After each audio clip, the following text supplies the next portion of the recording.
আন্দোলনের সম্মুখ সারির একজন যোদ্ধা শরীফ ওসমান হাদী বরাবরই তার সুস্পষ্ট ক্ষুরদার বক্তব্যের জন্য সকলের কাছে সম্মানের পাত্র। আসন্ন ত্রয়োদশ জাতীয় সংসদ নির্বাচনে ঢাকা ৮ আসনের স্বতন্ত্র প্রার্থী হিসেবে লড়বেন তিনি। এ উদ্দেশ্যে চলছিল প্রচারণা। শুক্রবার ১২ ডিসেম্বর জুমার নামাজ শেষে নির্বাচনী প্রচারণার সময় মোটরসাইকেলে দুর্বৃত্তদের হামলায় গুলিবিদ্ধ হন হাদী। সংকটাপন্ন অবস্থায় প্রথমে তাকে ঢাকা মেডিকেলে নেওয়া হলেও পরে তার শারীরিক অবস্থার আরও অবনতি হলে তাকে এভারকেয়ার হাসপাতালে নেওয়া হয়।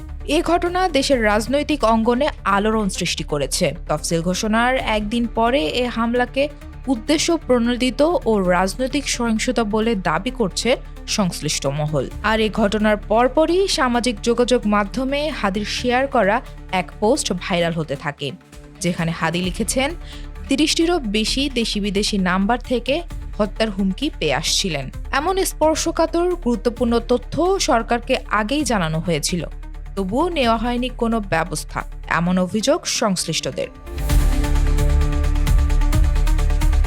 হাদীর ওপর হামলার পর বেরিয়ে আসছে একের পর এক চাঞ্চল্যকর তথ্য।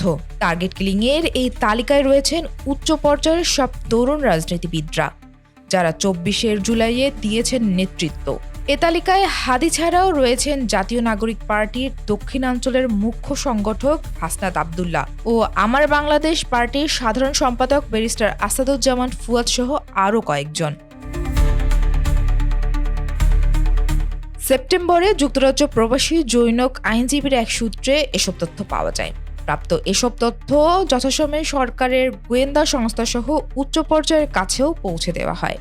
এমনকি খোদ ওসমান হাদী সহ ৩ জুলাই যোদ্ধা নিজেরাই হুমকির বিষয়টি সরকারের দায়িত্বশীলদের নজরে আনেন। এছাড়া পৃথকভাবে যুক্তরাজ্য প্রবাসী ওই আইনজীবী নিজেও সংশ্লিষ্টদের সঙ্গে বিষয়টি নিয়ে একাধিকবার কয়েক দফা বৈঠক করেন। সূত্র জানায়, হত্যার হুমকির বিষয়টি নিয়ে ওই আইনজীবী সরকারের সংশ্লিষ্টদের সাথে তার কাছে থাকা বিশ্বাসযোগ্য তথ্য উপাত্ত তুলে ধরেন। এ সময় তিনি তথ্য প্রাপ্তির সুনির্দিষ্ট সূত্রেরও উল্লেখ করেন। বিষয়টি ব্যাখ্যা করে তিনি বলেন, পেশাগত কাজে বিশ্বের কয়েকটি দেশের গুরুত্বপূর্ণ সিকিউরিটি এজেন্সির সঙ্গে যুক্ত থাকায় তার হাতে স্পর্শকাতর এসব তথ্য এসেছে। দ্রুততম সময়ে এ বিষয়ে প্রয়োজনীয় ব্যবস্থা নেওয়া না হলে বিপদ আসন্ন বলেও সতর্ক করেন এ আইনজীবী। এ প্রসঙ্গে ব্যারিস্টার ফুয়াদ বলেন, অত্যন্ত নির্ভরযোগ্য সূত্রে এমন হামলার তথ্য পেয়ে আমরা সরকারকে জানিয়েছিলাম, কিন্তু কোনো পদক্ষেপ নেওয়া হয়নি। এছাড়া এসব ক্ষেত্রে শুধু ব্যক্তিগতভাবে নিরাপত্তা বাড়িয়েও তেমন কোনো ফল আসে না, কারণ বিদ্যমান বাস্তবতায় পুলিশি নিরাপত্তা নিয়ে তৃণমূল পর্যায়ে রাজনীতি করাও সম্ভব নয়। এসব উন্নত দেশগুলোতে চলে। সূত্র জানায়, যুক্তরাজ্য প্রবাসী ওই আইনজীবীর কাছ থেকে বিস্তারিত তথ্য জানার পর সংশ্লিষ্টদের কয়েকজন সরকারের উচ্চ পর্যায়ে যোগাযোগ করেন। তারা এ বিষয়ে তাদের উদ্বেগের কথা জানান। এ সময় সরকারের তরফ থেকে তাদের বডিগার্ড বা ব্যক্তিগত নিরাপত্তারক্ষী নেওয়ার কথা বলা হয়, কিন্তু মাঠের রাজনীতি এবং কর্মীদের সঙ্গে দূরত্বের কথা বিবেচনায় নিয়ে নিরাপত্তারক্ষী নিয়ে চলাফেরার প্রস্তাবে রাজি হননি তারা।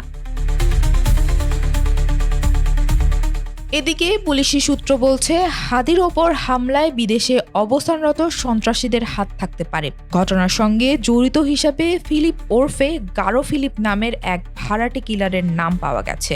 ঘটনার পরপরই ফিলিপকে ধরতে অভিযান চালানো হচ্ছে। ফিলিপকে ধরতে পারলে এই কিলিং মিশনের নেপথ্যে আর কারা জড়িত তাদের নাম পাওয়া যাবে।